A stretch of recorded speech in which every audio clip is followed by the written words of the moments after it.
Bapak Ibu jemaat kekasih Tuhan, di hari Minggu ini kita akan masuk dalam pembacaan dan pemberitaan firman Tuhan.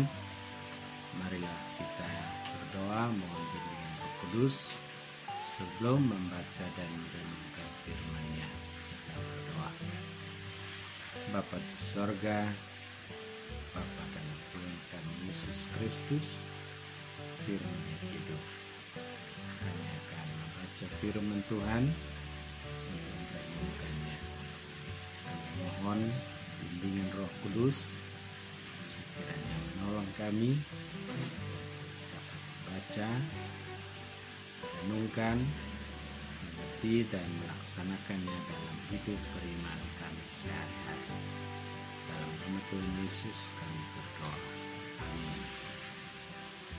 Pembacaan Alkitab pada hari ini dibacakan dari kitab Yesaya pasal 50 ayat 4 sampai ayat yang ke-6. Yang demikian sabda Tuhan. Tuhan Allah telah memberikan kepadaku lidah seorang murid, supaya dengan perkataan aku dapat memberi semangat baru kepada orang yang letih lesu. Setiap pagi ia mempertajam pendengaranku untuk mendengar seperti seorang murid. Tuhan Allah telah membuka telingaku dan aku tidak memberontak, tidak berpaling ke belakang. Aku memberi punggungku kepada orang-orang yang memukul aku, dan pipiku kepada orang-orang yang mencabut janggutku. Aku tidak menyembunyikan mukaku ketika aku dinodai dan diludahi. Demikian sabda Tuhan. Terpujilah Kristus. Haleluya. Amin. Bapak Ibu jemaat kekasih Tuhan, pada saat Yesaya menuliskan surat ini, ia sedang menjadi nabi di kerajaan Yehuda atau Israel Selatan yang beribu kota Yerusalem. Keadaan umat dalam segala bidang, terutama bidang kerohanian, sangat buruk. Oleh karena banyak nabi-nabi yang hidupnya tidak sesuai dengan kehendak Allah. Bangsa Israel menjadi sangat merosot dalam berbagai segi kehidupan karena para nabinya yang mengajarkan segala sesuatu yang tidak berkenan kepada Tuhan. Menyoroti keadaan seperti itulah Yesaya hadir dan menuliskan surat yang seperti teks bacaan hari ini tentang bagaimana seharusnya seorang nabi dalam hal mengajar akan kebenaran firman Allah di tengah-tengah masyarakat. Bapak Ibu kekasih Tuhan, banyak pengertian mengenai hamba Tuhan. Yesaya dalam bacaan-bacaan sebelumnya mengartikan hamba Tuhan sebagai orang yang dipilih Allah, dicurahkan roh kepadanya, dan hidupnya hanya mengabdi kepada Allah. Yohanes mengartikan hamba Tuhan sebagai orang yang lebih mementingkan orang lain, tapi kurang memperhatikan dirinya sendiri.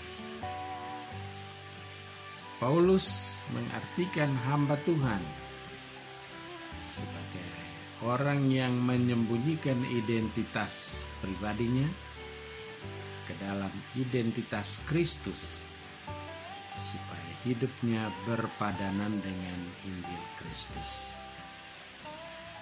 Dan banyak lagi pengertian-pengertian dari hamba Tuhan. Nah, Bapak Ibu kekasih Tuhan, hari ini Nabi Yesaya memerinci dengan sangat baik apakah yang dimaksudkan dengan hamba Tuhan. Secara sederhana bacaan kita mau mengatakan, menurut Yesaya, hamba Tuhan ialah hamba yang mempunyai pendengaran seperti seorang murid. Itu satu. Hamba Allah ialah seorang yang mempunyai lidah seperti seorang murid. Juga hamba Allah adalah seorang yang memberikan punggungnya seperti seorang murid. Hamba Tuhan adalah seorang yang memberi pipinya sebagai hamba Tuhan atau sebagai seorang murid. Dan yang terakhir, memberi jenggotnya seperti seorang murid. Perincian ini memunculkan beberapa hal penting. Yang pertama ialah, apakah kita mau menjelaskan atau mau merenungkan organ-organ tubuh yang dikatakan dalam bacaan kita, yaitu telinga, lidah, punggung, pipi, dan jenggot? Ataukah seorang murid, atau lebih tepat seperti seorang murid? Jemaat Tuhan, saya ingin menandaskan bahwa tidak sulit untuk memahami organ-organ tubuh yang disebutkan oleh Nabi Yesaya. Tapi jauh lebih sulit kita memahami apa artinya seperti seorang murid. Karena itu saya ingin menjelaskan apa itu murid dalam konteks sebagai hamba Allah. Seorang murid secara umum ialah seorang yang mau belajar, masuk ke dalam kelas, membuka akal pikirannya, hatinya untuk menerima pengajaran, agar melalui pemberian pengetahuan dan pengertian dia mengalami perubahan. Dari semula tidak tahu menjadi tahu, dari semula tidak mengerti menjadi mengerti. Ya. Jadi murid harus ada kemauan untuk belajar. Dia harus masuk ke dalam kelas. Dia harus membuka diri untuk memasukkan pengetahuan dan pengertian, agar ia mengalami perubahan sehingga ia tidak berada pada satu keadaan yang tidak tahu, tidak mengerti, tetapi berubah menjadi tahu dan mengerti. Dalam konteks hamba Tuhan, dia harus memberi diri untuk belajar tentang kebenaran firman Allah. Dia harus membuka hati dan pikiran untuk menerima firman Allah. Sebab kalau dia hanya di dalam kelas tetapi tidak menerima firman Allah untuk mengalami perubahan, dia bukanlah seorang murid. Sebuah ilustrasi menolong kita untuk bisa memahami secara sederhana apa itu seorang murid. Kalau Bapak Ibu mempunyai sebuah gelas berisi air. Lalu ke dalam gelas yang berisi air, Bapak Ibu memasukkan sebuah batu. Ada satu kepastian bahwa batu ada di dalam air. Tetapi apakah air ada di dalam batu? Belum tentu. Tetapi kalau gelas berisi air, kita masukkan kapas, ada kepastian bahwa kapas ada di dalam air, tetapi juga air berada di dalam kapas. Itulah murid. Kalau seseorang disebut hamba Allah seperti seorang murid, itulah konsekuensinya, bahwa dia memasukkan diri ke dalam kasih karunia Allah, tetapi dia harus membuka diri untuk kasih karunia Allah itu masuk ke dalam dirinya, sehingga mengalami perubahan dan mau berjuang untuk mengubah orang lain dari hal-hal yang tidak dikehendaki oleh Allah dan menjadi hidupnya berkenan kepada Allah. Itu murid. Sehingga Yesus katakan bahwa seorang murid ialah dia hidup di dalam aku hidup di dalam dia, seperti aku hidup di dalam Bapa dan Bapa hidup di dalam aku. Ini murid. Seperti seorang murid dan hamba Allah ialah Allah yang mendorong dia, memilih dia untuk menjadi hambanya. Allah melengkapi dia dengan Roh Kudus untuk terus belajar sehingga dia menjadi abdi Allah, tetapi juga Allah yang memampukan dia untuk sungguh-sungguh menjadi abdi Allah. Sampai di sini jemaat barangkali sudah dapat mengerti dengan jelas seorang murid. Nah, kalau dia berada dalam kasih karunia Allah, tetapi dia tidak menerima kasih karunia Allah untuk di dalam hidupnya, dia akan tetap menjadi batu. Dan itulah keadaan bangsa Israel pada zaman Yesaya. Umat Israel menyebut diri sebagai umat Allah, hamba Allah. Tetapi mereka tegar tengkuk, kepala batu, keras kepala, sehingga mereka tidak bisa menerima dan memperlakukan kebenaran Allah di dalam hidupnya sehari-hari. Bapak Ibu kekasih Tuhan, bagaimana dengan telinga seperti seorang murid?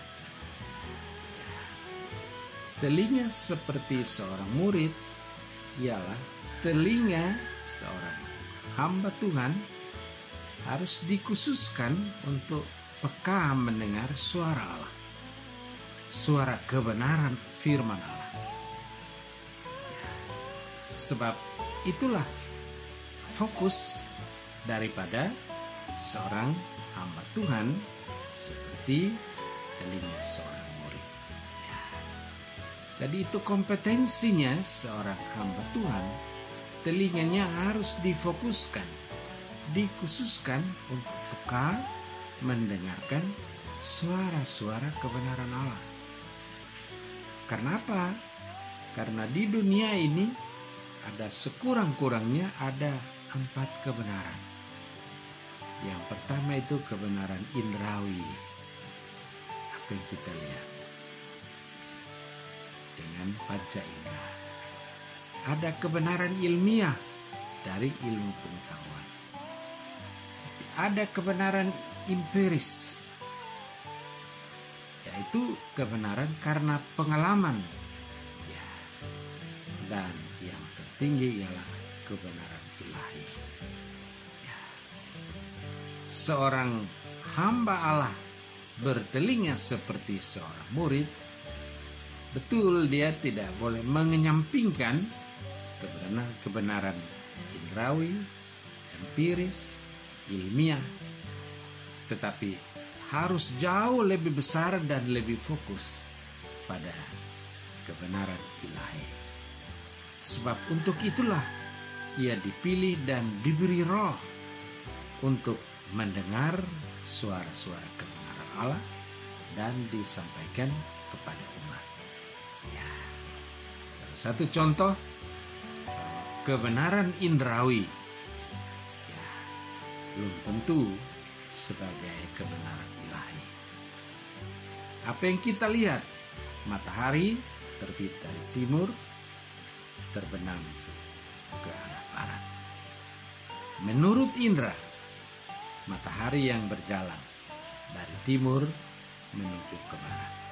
Itu kebenaran indera. Tetapi kebenaran ilahi ialah bahwa bukan yang berjalan adalah matahari. Matahari tetap berada pada tempatnya. Yang berputar adalah bumi mengelilingi matahari. Pada saat pada tempatnya yang benar, itu kita sebut siang, dan berada pada tempat yang tidak terang, itu kita sebut sebagai malam. Ini kebenaran ilahi. Ya, jadi sekali lagi kebenaran lain boleh, tetapi sebagai seorang hamba Allah, spesialisasinya ialah memfokuskan pendengarannya sebagai seorang murid hanya kepada kebenaran-kebenaran dari Allah. Yang kedua, sebagai lidah seorang murid, bahwa apa yang didengar dari Tuhan dalam kebenaran firman Allah dengan lidahnya itu harus diperkatakan, diucapkan kebenaran itu. Tidak boleh dikurangi, tidak boleh ditambah, apalagi dihilangkan. Jadi dengan lidah seorang murid, dia sesungguhnya meneruskan kepada umat apa yang Allah firmankan kepada seorang nabi dan didengar untuk diteruskan. Jadi apa yang didengar itu yang harus dikatakan oleh lidah seperti seorang murid. Yang ketiga, punggung seorang murid. Punggung melambangkan tiang dari tubuh ini. Punggunglah yang menyanggah berdirinya tubuh ini, yang memungkinkan kaki dapat berjalan, tangan dapat bekerja, seluruh tubuh dapat melakukan fungsinya masing-masing kalau dia mempunyai tulang punggung yang sehat dan tegak berdiri. Jadi punggung adalah topangan untuk melaksanakan apa yang didengar sebagai kebenaran firman Allah, apa yang dikatakan kebenaran firman Allah melalui lidah, tetapi tubuh ini juga harus mengerjakan apa yang disebut sebagai kebenaran firman. Jadi apa yang dikatakan, apa yang diucapkan harus dilaksanakan sesuai, sepadan. Tidak boleh menyimpang ke kiri dan menyimpang ke kanan. Ya, sehingga ada satu hubungan yang setara. Bahwa apa yang didengar itu yang diperkatakan, dan apa yang didengar diperkatakan diberlakukannya dalam hidup sehari-hari. Itu seorang hamba Tuhan seperti seorang murid. Apakah sudah cukup? Belum. Ya, saya menyebut bahwa harus ada pipi seperti seorang murid. Apa maksudnya? Bahwa kita tahu bahwa pipi adalah salah satu tempat untuk orang mendaratkan ciumannya. Tapi jangan lupa, pipi adalah tempat untuk orang menampar, orang tempeleng. Yesus bilang, kalau kau ditempeleng pipi kiri, berikanlah pipi kananmu. Ya. Maksudnya ialah bahwa pipi kiri yang ditempeleng akan mengejutkan dan menyakitkan. Dengan kesadaran penuh bahwa sakit di pipi kiri dan pemahaman akan kesadaran bahwa penderitaan adalah bagian yang tak terlepaskan dari seorang murid yang mendengar dan melaksanakan, mengatakan firman Tuhan dalam kebenarannya, dia tidak luput dari penderitaan-penderitaan. Maka jemaat yang dikasihi Tuhan, lengkaplah sudah bahwa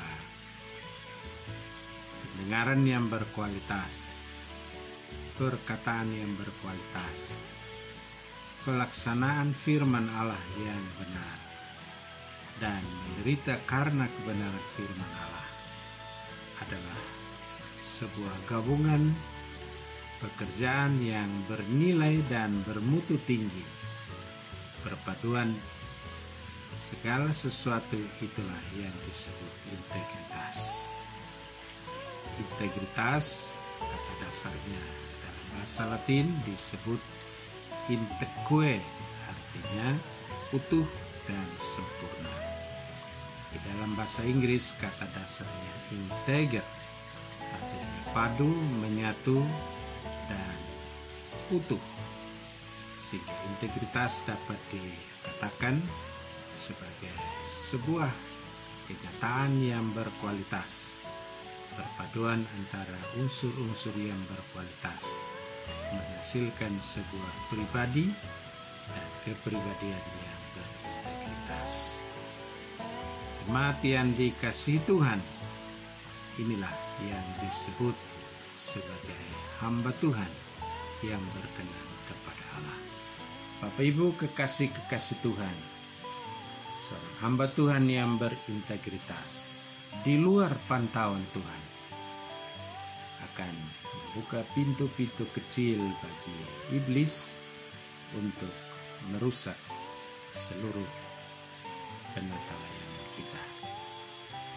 Seorang yang berintegritas di luar pantauan Tuhan dapat saja membuatnya dia angkuh, dia congkak, dia akan merendahkan diri orang lain dan mementingkan diri sendiri. Karena itu Yesaya menambahkan jenggot sebagai seorang murid. Jenggot melambangkan kerendahan, karena jenggot bertumbuh ke bawah tetapi berakar ke atas. Dan rambut sebagai simbolisasi dari Allah yang bertumbuh ke atas tetapi berakar ke bawah. Betapapun giatnya seorang hamba Tuhan mencari Allah, tidak mungkin menemukan Allah kecuali Allah yang turun mencari hambanya dan menemukannya. Pertemuannya ialah apa yang disebut sebagai ibadah. Karena itu setiap ibadah hari Minggu selalu dimulai dengan fortuna. Pertolongan kita adalah datang dari Tuhan yang menciptakan langit dan bumi. Seorang yang berintegritas di dalam pantauan Tuhan selalu akan merendah seperti jenggot seorang murid. Ada kewibawaan. Integritas tanpa kewibawaan adalah sesuatu yang sia-sia dan tidak berguna di mata Allah. Bagi seorang hamba Tuhan yang berintegritas di bawah pantauan kuasa Allah, hidupnya adalah ibadah dan ibadahnya adalah hidup. Jemaat Tuhan, pada hari ini di gereja kita ada peneguhan seorang hamba Tuhan dalam jabatan pendeta, pelayan firman dan sakramen. Kita semua berharap dan mendoakannya, karena hari ini ia memulai sebuah proses yang sungguh-sungguh real dalam membangun diri sebagai seorang hamba Tuhan yang berintegritas. Berintegritas memerlukan proses panjang, dan pendeta baru yang diteguhkan hari ini, dia baru memulai langkah pertamanya dalam kenyataan pelayanan sehari-hari untuk memuliakan Allah, hidup yang berkualitas, berintegritas. Kita dukung sepenuhnya agar di tempat tugas yang baru dia boleh dapat melayani dan mendatangkan kemuliaan bagi Allah dan mendatangkan damai sejahtera bagi setiap ciptaan Tuhan. Kiranya Tuhan memberkati firman-Nya. Amin.